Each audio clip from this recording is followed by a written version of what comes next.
Estamos de volta com Falando Nisso, hoje recebendo o Dr. Pedro Dutini, que é cardiologista, tirando as nossas dúvidas sobre o nosso coração, né? Que tal a gente começar aí o ano de 2013 cuidando um pouquinho mais da nossa saúde, que é essa alma aqui que não pode só se apaixonar, não. A gente tem que cuidar porque é ele que bombeia sangue para o nosso coração inteiro, para o nosso corpo inteiro. Por falar em corpo inteiro, a gente estava comentando aqui durante o intervalo e foi a pergunta de uma telespectadora que está aguardando um transplante de coração. Quanto tempo, geralmente, a pessoa pode aguardar por um transplante? É isso, ó, como a gente estava comentando, né? Na realidade, não existe um tempo fixo, determinado. Existem pacientes, por exemplo, que eles aguardam na fila do transplante internado numa UTI, recebendo medicações para manter o coração batendo e entram na fila de prioridade, né? Ele entra com uma prioridade para o primeiro transplante que sair, vai para ele. Então, esse paciente é um paciente que não aguenta ficar muito tempo sem. Outros pacientes, por outro lado, ficam 1, 2, 3 anos aguardando na fila do transplante.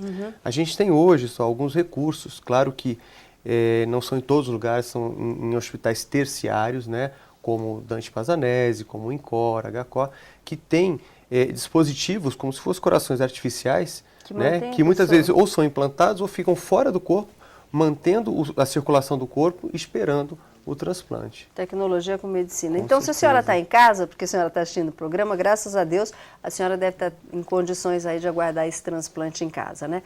Bom, vamos lá, tem mais uma participação ao vivo, estamos conseguindo. Alô, boa tarde. Boa tarde. Quem é? É a Márcia de Tremembé do Maracaibo. Oi, um grande Natal para você, viu, Márcia? Alô?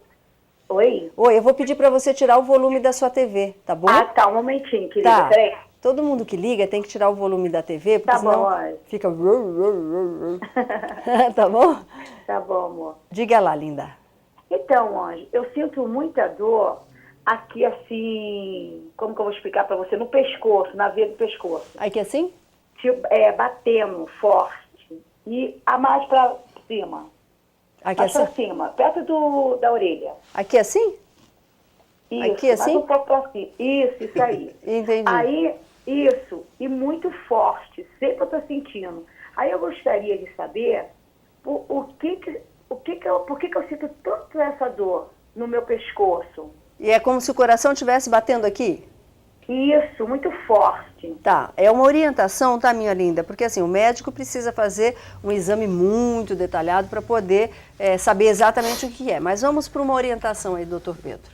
Na realidade, Márcia, são duas coisas que a gente precisa diferenciar, né? Às vezes a gente tem aquela dor bem forte, como às vezes uma enxaqueca, né, que a gente sente, parece que o coração está pulsando na cabeça. Não sei se esse é o caso. Às vezes a gente tem uma dor forte, muscular, a gente tem uma série de musculatura aqui que se insere na base da cabeça e quando tem uma tensão ou uma contratura dessa musculatura, pode gerar dor e ser uma dor pulsátil, que a gente chama, né? Então isso pode ser o que ela está sentindo. Agora, existe também aquela outra conversa da arritmia, do coração acelerar e sentir o coração bater no pescoço. Mas geralmente isso não causa dor. Então eu acredito que pode ser uma dor, né, que a gente chama dor pulsátil, por contratura, por torção ou por inflamação dessa musculatura aqui do pescoço. E é interessante sim avaliar, talvez aí com um reumatologista ou mesmo um ortopedista, para entrar com medicação e melhorar a dor. E estão perguntando se é mito ou verdade que as mulheres, por exemplo, quando sofrem infartos, elas são muito mais vítimas disso do que os homens. Ou seja, elas morrem às vezes na primeira vez e os homens não. Na realidade isso é uma verdade. É verdade? Isso é uma verdade. Porque o que acontece, as coronárias, as artérias que nutrem o coração na mulher, elas são um pouco mais finas que a dos homens. Né? Então você pode ter, de repente, um pequeno entupimento que talvez no homem não causasse um infarto, na mulher pode causar.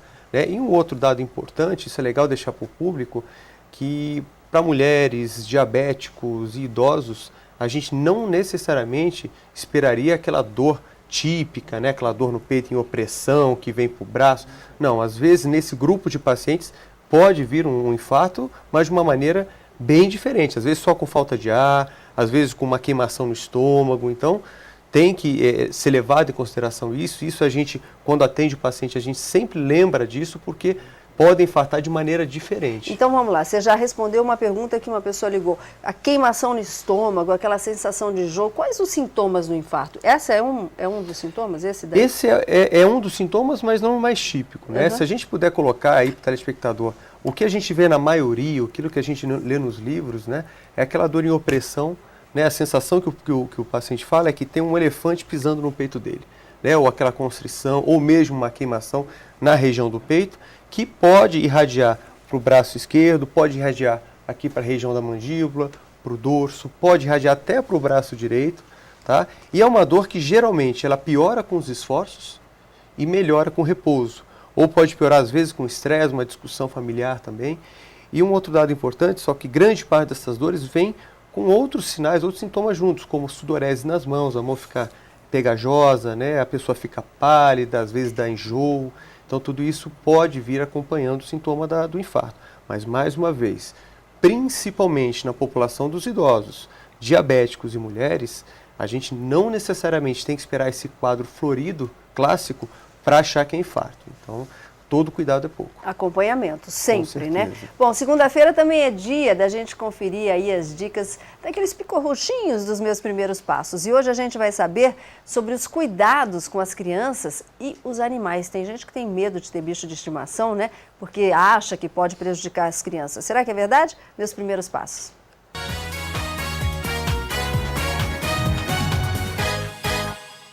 Olá pessoal do Falando Nisso, hoje nós vamos conversar um pouco com relação a relacionamento entre cãezinhos e pessoas, principalmente as pessoinhas que são as crianças, né? É uma coisa muito saudável, eu considero assim que as crianças que têm contato com animal de estimação, com qualquer tipo de bicho, eles crescem diferente, né?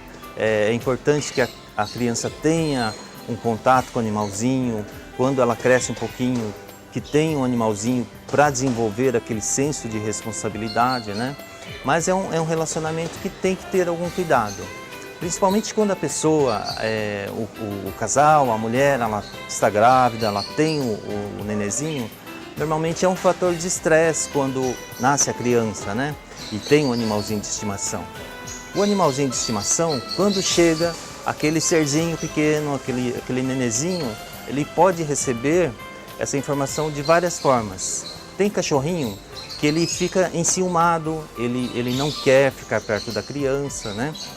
E outras vezes o cachorro, ele cuida como se fosse um irmãozinho, um ente da família mesmo. Então fica agressivo quando pessoas estranhas chegam perto da criança. Então existem várias formas que o cachorro recebe essa criança. E quando a criança começa a crescer, também é preciso tomar um pouco de cuidado. Quando a criança começa a engatinhar, começa a explorar o ambiente e tem um animalzinho, seja um cão, seja um gato, a criança ela acaba querendo explorar. Então a pessoa tem que tomar um pouco de cuidado, né? Essa foi a minha dica de hoje. Até a próxima.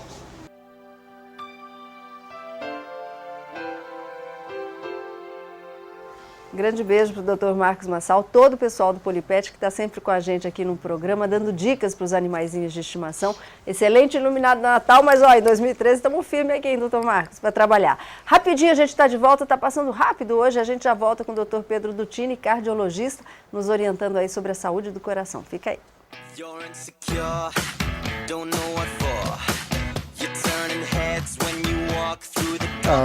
Eu quero dar um abraço e um beijo para toda a minha família.